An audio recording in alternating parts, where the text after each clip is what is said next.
and I look forward to the Noble Minister's response. My Lords, we've heard many individual voices in this debate, but far from all the perspectives from a Northern Ireland perspective, this really could not be called a representative debate. And the Green Party of Northern Ireland held its spring conference at the weekend, and I rise today in an attempt to broaden the range of perspectives that your Lordship's House is hearing from. And in doing that, reflecting the debate that was at that spring conference, I can only agree with the words of the Noble Lady Baroness Ritchie that the greatest democratic lack in Northern Ireland is the lack of a functioning Assembly and Executive. That is key to the people of Northern Ireland being able to exercise their democratic rights and have their voices heard. Now, I don't think anyone has commented on this fact, but today actually marks the 4-year anniversary that the UK invoked Article 50, beginning the process of EU withdrawal. And I must admit I've been feeling an acute sense of irony hearing speech after speech lamenting the way how we don't have any control over EU rules and regulations anymore. Of course, once we did have democratic control over those EU regulations and rules and laws, and maybe the Green Party of the United Kingdom hope one day again, not too distant future, we will have democratic control over those EU rules. But nonetheless, it's very clear that Brexit has been a disaster for all, particularly the most vulnerable.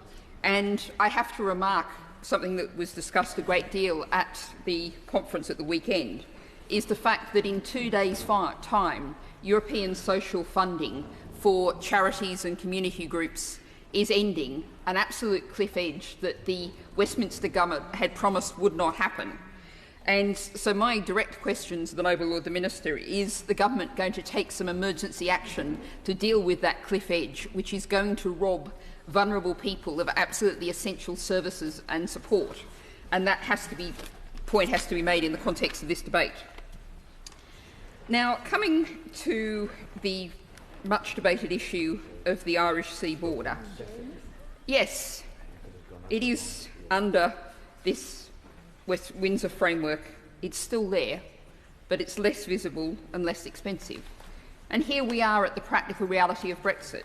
I was having a flashback to a debate at the Greenbelt Festival in 2017, where I found myself in the unusual position of actually leaping to the defence of a speaker from the Institute for Economic Affairs. It was partly because she was a young woman, and I'm always inclined to leap to the defence of young women. But she was asked, what do we do about the issues of Northern Ireland and trade? And her answer was, I don't know.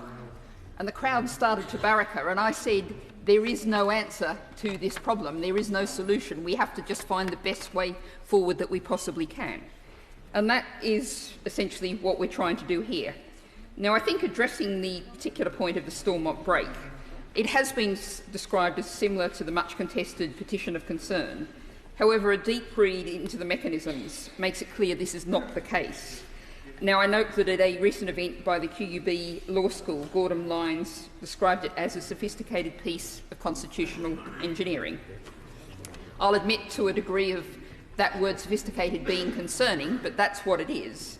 And it is structured, I think, from the Northern Ireland Greens perspective, that this is meant to ensure that cannot be disruptive and destabilising, which of course is absolutely crucial.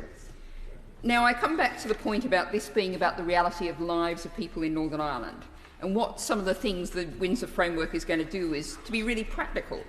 The green lanes are going to reduce customs paperwork and the need for checks, and it's going to cover parcels from GB to friends and family in Northern Ireland. Practically sensible, covered by the EU-UK data sharing agreements.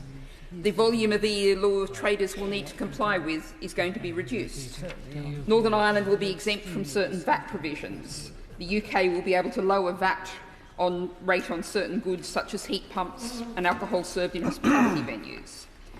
Pet owners, not completely simple, but certainly the position of travel will be simplified. So, my lords, where we are is far from ideal, but we are where we are, and we need to find a way forward. And the position from the Green parties of the UK is that we support the Windsor framework and oppose the fatal motion. Yeah. Well done.